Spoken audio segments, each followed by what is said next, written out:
Anonymous American officials have confirmed the US is coordinating material support to the Syrian opposition through Persian Gulf allies Qatar and Saudi Arabia.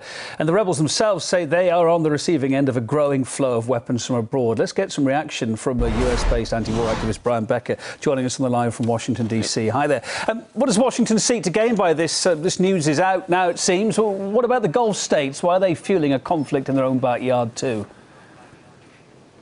Well, I think Saudi Arabia and Qatar have their own interests in terms of reorganizing the Middle East, principally of weakening Syria, weakening Iran, changing the relationship of forces in Lebanon. But behind Qatar and Saudi Arabia and even Turkey, which has its own regional ambitions, is the United States, is the NATO countries, the former colonizers of Syria and the region, who are committed to overthrowing the Assad government and who I believe have crossed the Rubicon now in terms of preparing for the all-out intervention, including military intervention by NATO forces. And remember, Turkey will be the gateway for NATO as a NATO power for the efforts by the West, as they did in Libya, to use ultimately military power to overthrow a government, an independent government that they want to replace with a proxy regime in this important region. So, Brian, it begs the obvious question, what about the chances of this highly publicized UN observer mission in Syria and achieving its goals with such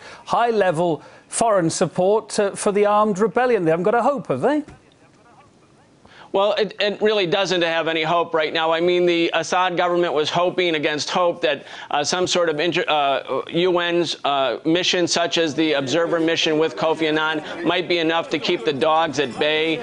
But I think it's quite clear that when the United States and its allies, Saudi Arabia and Qatar, are pumping in huge quantities, hundreds of millions of dollars of weapons right into the middle of Damascus and other areas, their intention is not to have a negotiated settlement, but an all-out civil war, or as a precursor, as I said earlier, to a NATO intervention. So I think the UN observer mission, a peace mission, is basically dead in the water at this point. And of course, this news we're getting from these anonymous American officials tonight, no news indeed for Assad. I mean, Damascus has been saying all along that it's fighting a foreign-funded insurgency. These developments are certainly damning. I guess as well, playing into the hands of Assad, it's a boost for him, isn't it? Well, of course, it gives legitimacy to the Syrian government's narrative that, in fact, it is facing a foreign intervention. But ultimately, this will be a matter of military force. I mean, ultimately, this outcome will be arbitrated by those who amass the greatest number of weapons. The United States says to the Assad government, pull back your troops, pull them out of the cities. But at the same time, it's fueling with the most high-tech weapons and huge amounts of money an armed insurgency. How can any sovereign government say, yes, we'll pull back while foreign forces are arming to the teeth those who are determined to overthrow them? I think the United States has scripted it in a way that peace is impossible. It says peace is dimming, but the United States and NATO want it to dim because have decided to use military force to overthrow this independent government. And were America's top allies in the region, Turkey and Israel, who both share a border with Syria, in on that script as well? Do you think, are they going to be happy that Washington's fueling the conflict?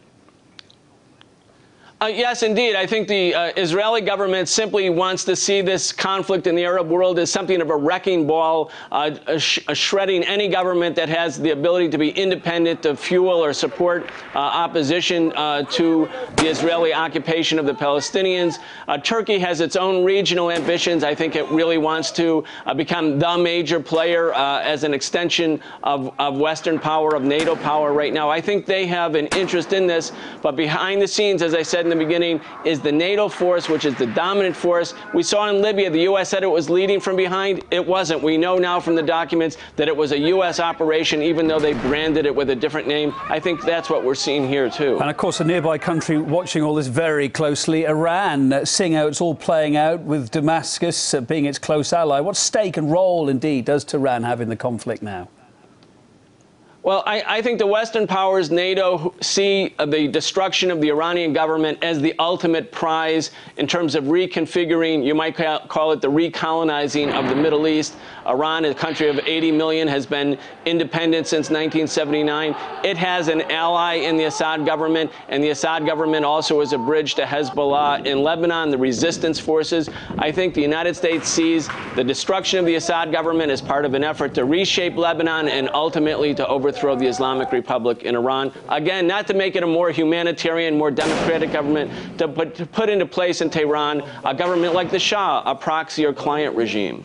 Live from Washington, Brian Becker, thanks ever so much, Director of the Anti-War Answer Coalition. Thanks for your thoughts.